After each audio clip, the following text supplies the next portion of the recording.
Hello and welcome. I'm one of UCLAN's Study Skills Advisors. We've created this short video designed to support you as you prepare to get the best from your feedback and learn for future assignments. This video will help you understand your feedback, manage any difficult feelings around it, and make a clear plan for moving forward. So why look at feedback? I think it's really important to remember that it's more than just a mark. This is vital guidance. It helps you understand what worked well and highlights areas to strengthen for next time. Sometimes it's tempting to only focus on the mark, but your feedback is the part that actually tells you how to improve.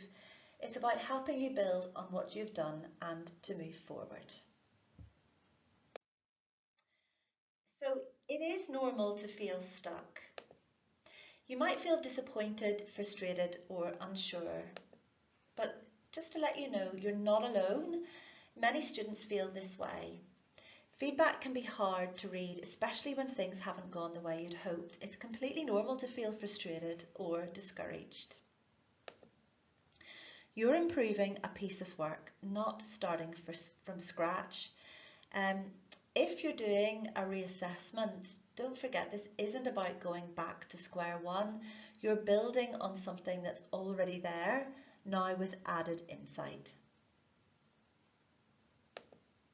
Every student develops through trial and error.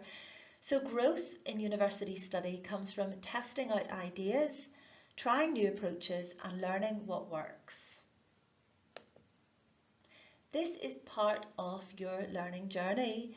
Each stage adds depth to your learning. So where to start? Well, number one, if you feel disappointed, it does show that you care about your course. If you're upset, return to your feedback later when you're in the right frame of mind. There's very little point looking at feedback unless you are in a good state of mind, so taking that pause is a really good idea. Number two, revisit your assessment brief and remind yourself of the task requirements and the assessment criteria. It is also a good idea to maybe get your highlighter pen out, just really look through that thoroughly again. Number three, you may need to read through the feedback a few times. If you're struggling to understand, try the following tips on the next slide. So making sense of the comments, what do they really mean? Terms like structure or critically analyse can be confusing. Academic feedback often uses specific terms that aren't always explained clearly. If you're not sure what something means, like evaluate or coherent structure, you're definitely not alone. It's okay to ask for clarification. Do ask your tutor or book in with a study skills advisor. We'd much rather you reached out than stayed confused. Find help to decode common phrases like too descriptive, topic sentence needed. Read our glossary. So we've created a downloadable glossary along with this video to help you make sense of the language used. So definitely look into that. It can be really helpful.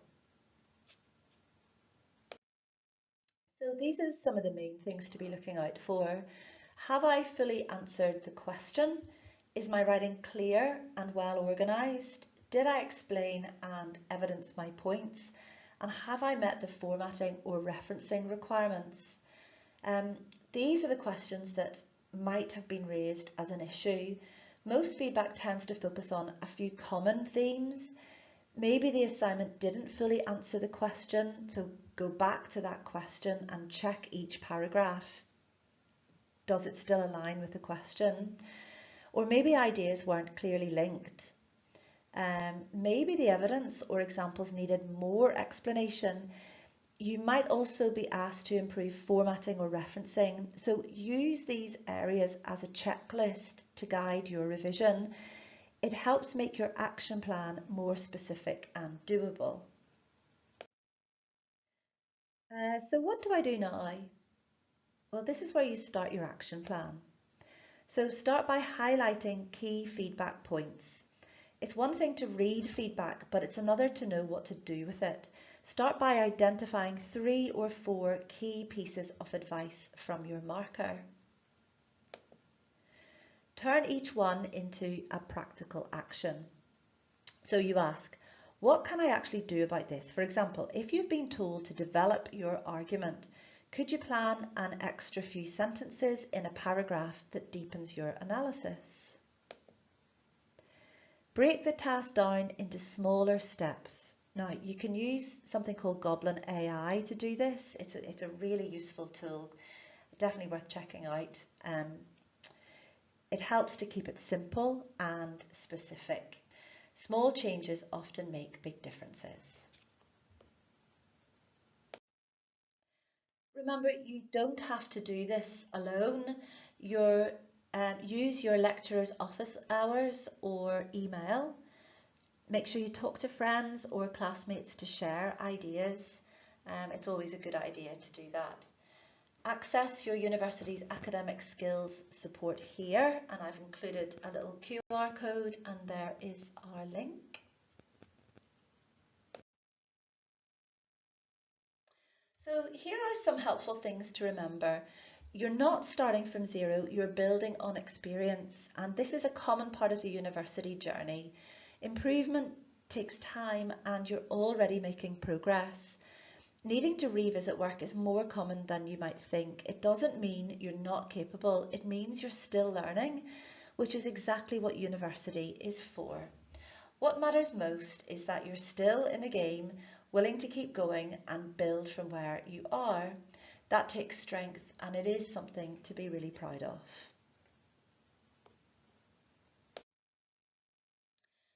So what next? A good idea would be to download the glossary first of all to support your understanding, and start by making a simple action plan for how to act on your feedback. And don't forget to get in touch, book an appointment to speak to a study skills advisor. Appointments are available on campus and online, and we're based in the SAS area, that's the Student Achievement Services area, upper ground floor of the Student Centre. Thank you very much everybody for listening. Thank you.